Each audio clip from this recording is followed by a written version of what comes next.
O primeiro ponto a ser compreendido é o ego. Uma criança nasce sem qualquer conhecimento, sem qualquer consciência de seu próprio eu. E quando uma criança nasce, a primeira coisa da qual ela se torna consciente não é ela mesma. A primeira coisa da qual ela se torna consciente é o outro. Isso é natural, porque os olhos se abrem para fora, as mãos tocam os outros, os ouvidos escutam os outros, a língua saboreia a comida e o nariz cheira o exterior. Todos esses sentidos abrem-se para fora. O nascimento é isso. Nascimento significa vir a este mundo, o mundo exterior. Assim, quando uma criança nasce, ela nasce neste mundo. Ela abre os seus olhos, vê os outros. O outro significa o tu. Ela primeiro se torna consciente da mãe. Então, pouco a pouco, ela se torna consciente de seu próprio corpo. Este também é o outro. Também pertence ao mundo. Ela está com fome e passa a sentir o corpo. Quando sua necessidade é satisfeita, ela esquece o corpo. É desta maneira que a criança cresce. Primeiro ela se torna consciente do você, do tu, do outro. E então, pouco a pouco, contrastando com você, tu, ela se torna consciente de si mesma. Essa consciência é uma consciência refletida. Ela não está consciente de quem ela é. Ela está simplesmente consciente da mãe e do que esta pensa a seu respeito. Se a mãe sorri, se ela aprecia a criança, se diz, você é bonita. Se ela abraça e a beija, a criança sente-se bem a respeito de si mesma. Agora um ego está nascendo. Através da apreciação, do amor, do cuidado, ela sente que é boa, ela sente que tem valor, ela sente que tem importância. Um centro está nascendo. Mas esse centro é um centro refletido. Ela não é o ser verdadeiro. A criança não sabe quem ela é. Ela simplesmente sabe o que os outros pensam a seu respeito. E esse é o ego, o reflexo. Aquilo que os outros pensam. Se ninguém pensa que ela tem alguma utilidade, se ninguém a aprecia, se ninguém lhe sorri, então, também, um ego nasce, um ego doente, triste, rejeitado, como uma ferida, sentindo-se inferior, sem valor. Isso também é o ego. Isso também é um reflexo. Primeiro a mãe, e mãe, no início, significa o mundo. Depois os outros se juntarão à mãe, e o mundo irá crescendo. E quanto mais o mundo cresce, mais complexo o ego se torna, porque muitas opiniões dos outros são refletidas. O ego é um fenômeno acumulativo, um subproduto do viver com os outros. Se uma criança vive totalmente sozinha, ela nunca chegará a desenvolver um ego. Mas isso não vai ajudar. Ela permanecerá como um animal. Isso não significa que ela virá a conhecer o seu verdadeiro eu. Não. O verdadeiro pode ser conhecido somente através do falso. Portanto, o ego é uma necessidade. Temos que passar por ele. Ela é uma disciplina. O verdadeiro pode ser conhecido somente através da ilusão. Você não pode conhecer a verdade diretamente. Primeiro você tem que conhecer aquilo que não é verdadeiro. Primeiro você tem que encontrar o falso. Através desse encontro, você se torna capaz de conhecer a verdade. Se você conhece o falso como falso, a verdade nascerá em você. O ego é uma necessidade.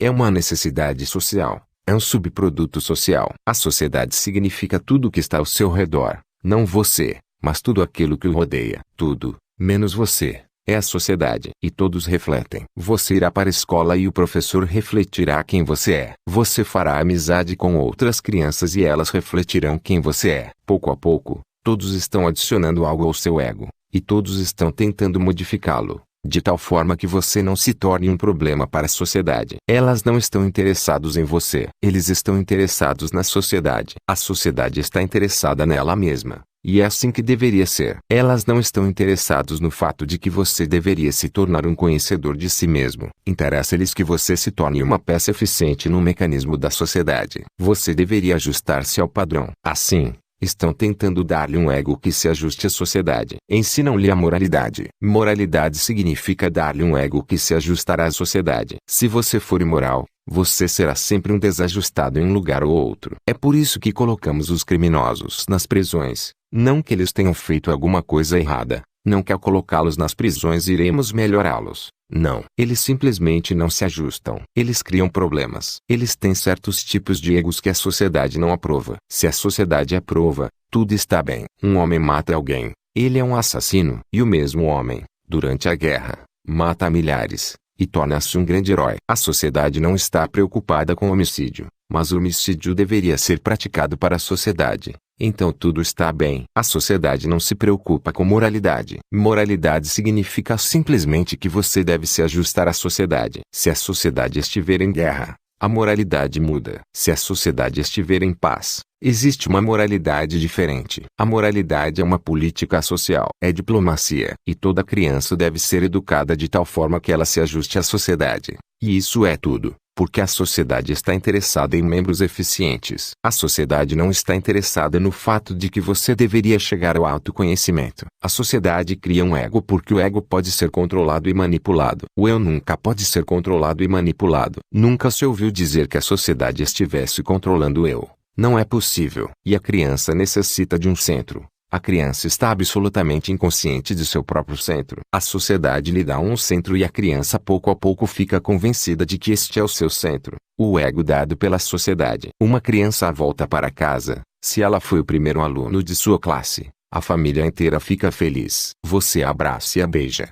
E você coloca a criança no colo e começa a dançar e diz: "Que linda criança. Você é um motivo de orgulho para nós." Você está dando um ego a ela. Um ego sutil. E se a criança chega em casa abatida, fracassada, um fiasco, ela não pode passar, ou ela tirou o último lugar. Então ninguém a aprecia e a criança sente-se rejeitada. Ela tentará com mais afinco na próxima vez, porque o centro se sente abalado. O ego está sempre abalado, sempre à procura de alimento, de alguém que o aprecie. É por isso que você está continuamente pedindo atenção. Ouvi contar, Mula Nasruddin e sua esposa estavam saindo de uma festa, e Mula disse: "Querida, alguma vez alguém já lhe disse que você é fascinante, linda, maravilhosa?" Sua esposa sentiu-se muito, muito bem, ficou muito feliz. Ela disse: "Eu me pergunto por que ninguém jamais me disse isso." Nasruddin disse: "Mas então de onde você tirou essa ideia?" Você obtém dos outros a ideia de quem você é. Não é uma experiência direta. É dos outros que você obtém a ideia de quem você é. Eles modelam o seu centro. Esse centro é falso, porque você contém o seu centro verdadeiro. Este não é da conta de ninguém. Ninguém o modela. Você vem com ele. Você nasce com ele. Assim, você tem dois centros. Um centro com o qual você vem, que lhe é dado pela própria existência. Este é o eu. E o outro centro, que lhe é dado pela sociedade, o ego. Ele é algo falso, e é um grande truque. Através do ego a sociedade está controlando você. Você tem que se comportar de uma certa maneira, porque somente então a sociedade o aprecia. Você tem que caminhar de uma certa maneira, você tem que rir de uma certa maneira, você tem que seguir determinadas condutas, uma moralidade, um código. Somente então a sociedade o apreciará, e se ela não o fizer, o seu ego ficará abalado. E quando o ego fica abalado, você já não sabe onde está, quem você é. Os outros deram-lhe a ideia. Essa ideia é o ego. Tente entendê-lo o mais profundamente possível, porque ele tem que ser jogado fora. E a menos que você o jogue fora, nunca será capaz de alcançar o eu. Por estar viciado no centro, você não pode se mover, e você não pode olhar para o eu. E lembre-se, vai haver um período intermediário, um intervalo, quando o ego estará despedaçado, quando você não saberá quem você é, quando você não saberá para onde está indo, quando todos os limites se dissolverão. Você estará simplesmente confuso, um caos. Devido a esse caos, você tem medo de perder o ego. Mas tem que ser assim. Temos que passar através do caos antes de atingir o centro verdadeiro. E se você for ousado, o período será curto. Se você for medroso e novamente cair no ego, e novamente começar a ajeitá-lo, então, o período pode ser muito, muito longo. Muitas vidas podem ser desperdiçadas. Ouvi dizer, uma criancinha estava visitando seus avós. Ela tinha apenas 4 anos de idade. De noite, quando a avó estava fazendo dormir, ela de repente começou a chorar e a gritar: "Eu quero ir para casa. Estou com medo do escuro." Mas a avó disse: "Eu sei muito bem que em sua casa você também dorme no escuro. Eu nunca vi a luz acesa. Então por que você está com medo aqui?" O menino disse: "Sim, é verdade. Mas aquela é a minha escuridão. Essa escuridão é completamente desconhecida. Até mesmo com a escuridão você sente: esta é a minha." Do lado de fora, uma escuridão desconhecida. Com o ego você sente: esta é a minha escuridão. Pode ser problemática, pode criar muitos tormentos, mas ainda assim, é minha. Alguma coisa em que se segurar, alguma coisa em que se agarrar, alguma coisa sob os pés. Você não está em um vácuo, não está em um vazio. Você pode ser infeliz, mas pelo menos você é. Até mesmo ser infeliz lhe dá uma sensação de eu sou. Afastando-se disso, o medo toma conta. Você começa a sentir medo de escuridão desconhecida e do caos, porque a sociedade conseguiu clarear uma pequena parte do seu ser. É o mesmo que penetrar em uma floresta. Você faz uma pequena clareira, você limpa um pedaço de terra, você faz um cercado, Você faz uma pequena cabana. Você faz um pequeno jardim, um gramado, e você sente-se bem. Além de sua cerca, a floresta, a selva. Aqui tudo está bem. Você planejou tudo. Foi assim que aconteceu. A sociedade abriu uma pequena clareira em sua consciência. Ela limpou apenas uma pequena parte e completamente secou-a. Tudo está bem ali. Todas as suas universidades estão fazendo isso. Toda a cultura e todo o condicionamento visam apenas limpar uma parte, para que você possa se sentir em casa ali. E então você passa a sentir medo. Além da cerca existe perigo. Além da cerca você é, tal como dentro da cerca você é. E sua mente consciente é apenas uma parte. 1/10 de todo o seu ser. 9/10 estão aguardando no escuro. E dentro desses 9/10, em algum lugar, o seu centro verdadeiro está oculto. Precisamos ser ousados, corajosos. Precisamos dar um passo para o desconhecido. Por um certo tempo, todos os limites ficarão perdidos. Por um certo tempo, você vai sentir-se atordoado. Por um certo tempo, você vai sentir-se muito amedrontado e abalado, como se tivesse havido um terremoto. Mas se você for corajoso e não voltar para trás,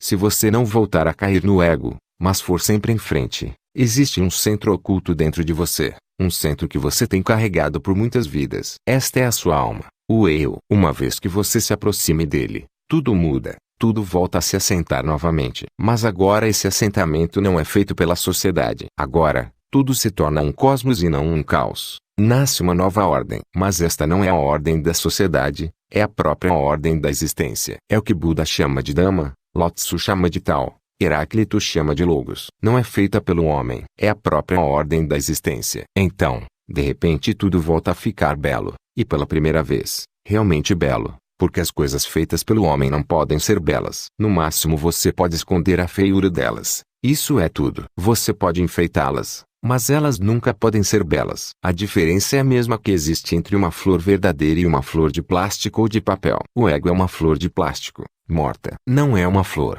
Apenas parece com uma flor. Até mesmo linguisticamente, chamá-la de flor está errado. Porque uma flor é algo que floresce. E essa coisa de plástico é apenas uma coisa e não florescer. Ela está morta. Não há vida nela. Você tem um centro que floresce dentro de você. Por isso os hindus o chamam de lótus. É um florescer. Chamam-no de lótus das 1000 pétalas. 1000 significa infinitas pétalas. O centro floresce continuamente. Nunca para. Nunca morre. Mas você está satisfeito com um ego de plástico. Existem algumas razões para que você esteja satisfeito com uma coisa morta. Existem muitas vantagens. Uma é que a coisa morta nunca morre. Não pode e nunca esteve viva. Assim você pode ter flores de plástico. E de certa forma elas são boas. Elas são permanentes. Não são eternas, mas são permanentes. A flor verdadeira, a flor que está lá fora no jardim, é eterna, mas não é permanente. E o eterno tem uma maneira própria de ser eterno. A maneira do eterno é nascer muitas e muitas vezes.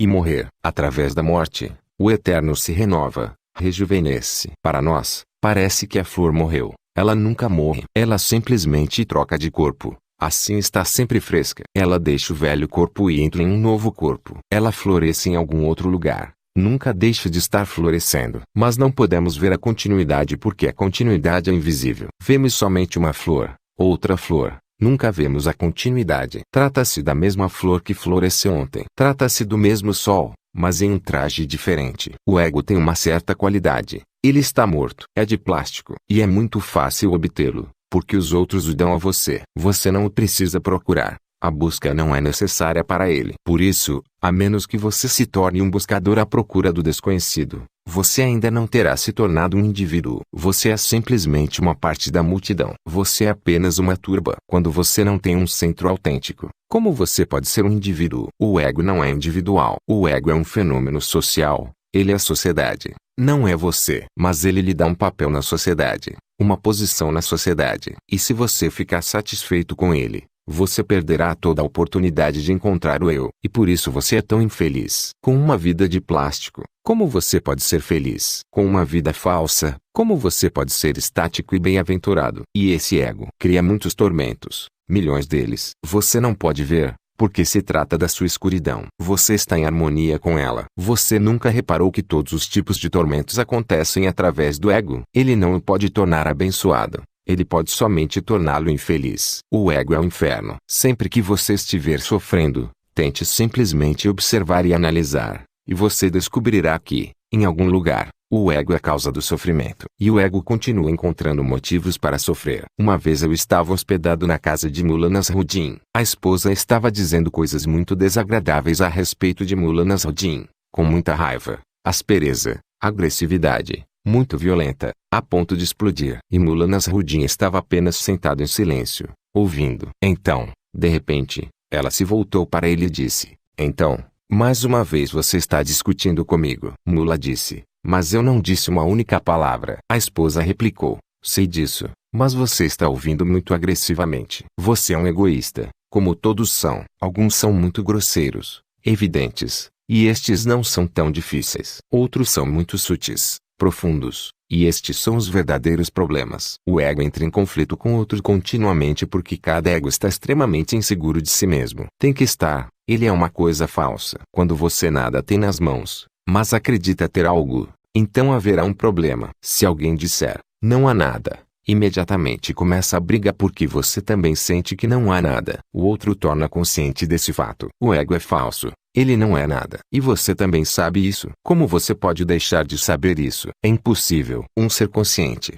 como pode ele deixar de saber que o ego é simplesmente falso? E então os outros dizem que não existe nada. E sempre que os outros dizem que não existe nada, eles batem numa ferida. Eles dizem uma verdade, e nada fere tanto quanto a verdade. Você tem que se defender, porque se você não se defende, se não se torna defensivo, onde estará você? Você estará perdido. A identidade estará rompida. Assim, você tem que se defender e lutar. Este é o conflito. Um homem que alcança o eu nunca se encontra em conflito algum. Outros podem vir e entrar em choque com ele, mas ele nunca está em conflito com ninguém. Aconteceu de um mestre zen estar passando por uma rua. Um homem veio correndo e o golpeou duramente. O mestre caiu. Logo se levantou e voltou a caminhar na mesma direção na qual estava indo antes, sem nem ao menos olhar para trás. Um discípulo estava com o mestre. Ele ficou simplesmente chocado. Ele disse: "Quem é esse homem? O que significa isso? Se a gente vive desta maneira, qualquer um pode vir e nos matar. E você nem ao menos olhou para aquela pessoa. Quem é ela? E por que ela fez isso?" O mestre disse: "Isso é problema dela, não meu." Você pode entrar em choque com o iluminado, mas esse é seu problema, não dele. E se você fica ferido nesse choque, isso também é problema seu. Ele não o pode ferir. É como bater contra uma parede. Você ficará machucado, mas a parede não o machucou. O ego sempre está procurando por algum problema. Por quê? Porque se ninguém lhe dá atenção, o ego sente fome. Ele vive de atenção. Assim, mesmo se alguém estiver brigando e com raiva de você, mesmo isso é bom, pois pelo menos você está recebendo atenção. Se alguém o ama, isso está bem. Se alguém não o está amando, então até mesmo a raiva servirá. Pelo menos a atenção chega até você. Mas se ninguém estiver lhe dando qualquer atenção, se ninguém pensa que você é alguém importante, digno de nota, então como você vai alimentar o seu ego? A atenção dos outros é necessária. Você atrai a atenção dos outros de milhões de maneiras. Veste-se de um certo jeito, tenta parecer bonito, comporta-se bem, torna-se muito educado, transforma-se. Quando você sente o tipo de situação que está ocorrendo, você imediatamente se transforma para que as pessoas lhe deem atenção. Esta é uma forma profunda de mendicância. Um verdadeiro mendigo é aquele que pede e exige atenção. Um verdadeiro imperador é aquele que vive em sua interioridade. Ele tem um centro próprio, não depende de mais ninguém. Buda sentado sob sua árvore Bodhi. Se o mundo inteiro de repente vier a desaparecer, isso fará alguma diferença para Buda? Nenhuma. Não fará diferença alguma, absolutamente. Se o mundo inteiro desaparecer, não fará diferença alguma porque ele atingiu o centro. Mas você, se sua esposa foge, se ela pede divórcio, se ela o deixa por outro, você fica totalmente em pedaços, porque ela lhe dava atenção, carinho, amor, estava sempre à sua volta, ajudando-o a sentir-se alguém. Todo o seu império está perdido. Você está simplesmente despedaçado. Você começa a pensar em suicídio. Por quê? Porque, se a esposa deixa, você deveria cometer suicídio. Porque, se o marido a deixa, você deveria cometer suicídio. Porque você não tem um centro próprio. A esposa está validando o centro. O marido está validando o centro. É assim que as pessoas existem. É assim que as pessoas se tornam dependentes umas das outras. É uma profunda escravidão. O ego tem que ser um escravo. Ele depende dos outros. E somente uma pessoa que não tem ego é, pela primeira vez, um mestre. Ela deixa de ser uma escrava. Tente entender isso. E comece a procurar o ego, não nos outros. Isso não é da sua conta, mas em você. Toda vez que se sentir infeliz, Imediatamente feche os olhos e tente descobrir de onde a infelicidade está vindo. E você sempre descobrirá que é o falso centro que entrou em choque com alguém. Você esperava algo e isso não aconteceu. Você esperava algo e justamente o contrário aconteceu. Seu ego fica estremecido. Você fica infeliz. Simplesmente olhe. Sempre que estiver infeliz, tente descobrir a razão. As causas não estão fora de você. A causa básica está dentro de você. Mas você sempre olha para fora. Você sempre pergunta: quem está me tornando infeliz? Quem está causando minha raiva? Quem está causando minha angústia? E se olhar para fora, você não perceberá. Simplesmente feche os olhos e olhe para dentro. A origem de toda a infelicidade, a raiva, a angústia, está oculta dentro de você. É o seu ego. E se você encontrar a origem, será fácil ir além dela. Se você puder ver que é o seu próprio ego que lhe causa problemas, você vai preferir abandoná-lo porque ninguém é capaz de carregar a origem da infelicidade, uma vez que a tenha entendido. E lembre-se, não há necessidade de abandonar o ego. Você não o pode abandonar. Se você o tentar abandonar, estará apenas conseguindo um outro ego mais sutil, que diz: tornei-me humilde. Não tente ser humilde. Isso é o ego novamente, às escondidas, mas não morto. Não tente ser humilde. Ninguém pode tentar ser humilde. Ninguém pode criar a humildade através do próprio esforço. Não. Quando o ego já não existe, uma humildade vem até você. Ela não é uma criação. É uma sombra do seu verdadeiro centro. E um homem realmente humilde não é nem humilde nem egoísta. Ele é simplesmente simples. Ele nem ao menos se dá conta de que é humilde. Se você se dá conta de que é humilde, o ego continua existindo. Olhe para as pessoas humildes. Existem milhões que acreditam ser muito humildes. Eles se curvam com facilidade, mas observe-as. Elas são os egoístas mais sutis. Agora a humildade é a sua fonte de alimento. Elas dizem: eu sou humilde, e olham para você esperando que você as valorize. Gostariam que você dissesse: você é realmente humilde. Na verdade, você é o homem mais humilde do mundo. Ninguém é tão humilde quanto você. E então observe o sorriso que surge em seus rostos. O que é o ego? O ego é uma hierarquia que diz: ninguém se compara a mim. Ele pode se alimentar da humildade. Ninguém se compara a mim. Sou o homem mais humilde. Aconteceu certa vez. Um faquir, um mendigo, estava orando em uma mesquita, de madrugada, enquanto ainda estava escuro. Era um dia religioso qualquer para os muçulmanos. E ele estava orando e dizendo: eu não sou ninguém. Eu sou o mais pobre dos pobres, o maior pecador entre os pecadores. De repente havia mais uma pessoa orando. Era o imperador daquele país. E ele não havia percebido que havia mais alguém ali orando. Estava escuro e o imperador também estava dizendo: eu não sou ninguém. Eu não sou nada. Eu sou apenas um vazio, um mendigo à sua porta. Quando ouviu que mais alguém estava dizendo a mesma coisa,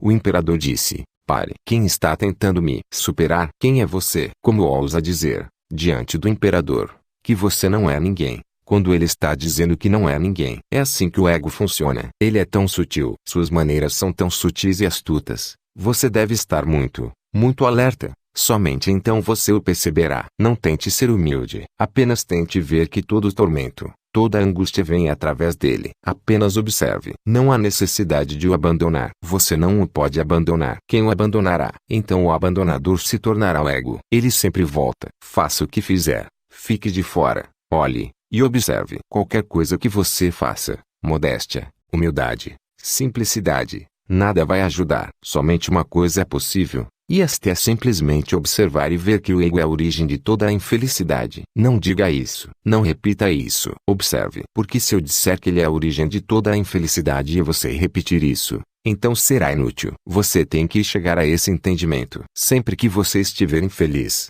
apenas feche os olhos e não tente encontrar alguma causa externa. Tente perceber de onde está vindo essa miséria. Ela está vindo do seu próprio ego. Se você continuamente percebe e compreende, e a compreensão de que o ego é a causa chega a se tornar profundamente enraizada, um dia você repentinamente verá que ele desapareceu. Ninguém o abandona. Ninguém o pode abandonar. Você simplesmente vê. Ele simplesmente desapareceu, porque a própria compreensão de que o ego é a causa de toda a infelicidade se torna o abandonar. A própria compreensão significa o desaparecimento do ego. E você é tão brilhante em perceber o ego nos outros. Qualquer um pode ver o ego do outro. Mas quando se trata do seu, surge o problema, porque você não conhece o território. Você nunca viajou por ele. Todo o caminho em direção ao divino, ao supremo, tem que passar através desse território do ego. O falso tem que ser entendido como falso. A origem da miséria tem que ser entendida como a origem da miséria. Então ela simplesmente desaparece. Quando você sabe que ele é o veneno,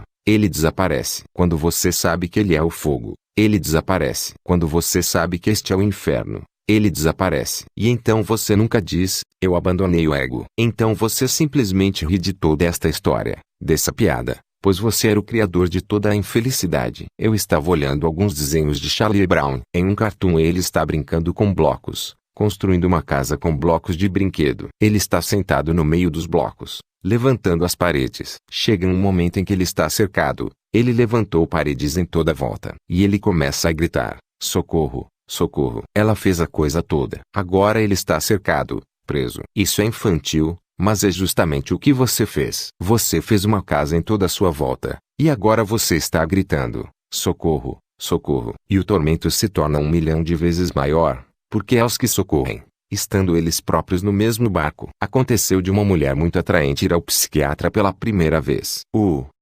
psiquiatra disse, aproxime-se por favor. Quando ela chegou mais perto, ele simplesmente deu um salto, abraçou e beijou a mulher. Ela ficou chocada. Então ele disse, agora sente-se. Isso resolve o meu problema. Agora, qual é o seu? O problema se multiplica, porque há pessoas que querem ajudar, estando no mesmo barco. E elas gostariam de ajudar, porque quando você ajuda alguém, o ego se sente muito bem, porque você é um grande salvador, um grande guru, um mestre. Você está ajudando tantas pessoas. Quanto maior a multidão de seus seguidores, melhor você se sente. Mas você está no mesmo barco. Você não pode ajudar. Pelo contrário, você prejudicará. Pessoas que ainda têm os seus próprios problemas não podem ser de muita ajuda. Somente alguém que não tenha problemas próprios o pode ajudar. Somente então existe a clareza para ver através de você. Uma mente que não tem problemas próprios pode vê-lo. Você se torna-se transparente. Uma mente que não tem problemas próprios pode ver através de si mesma.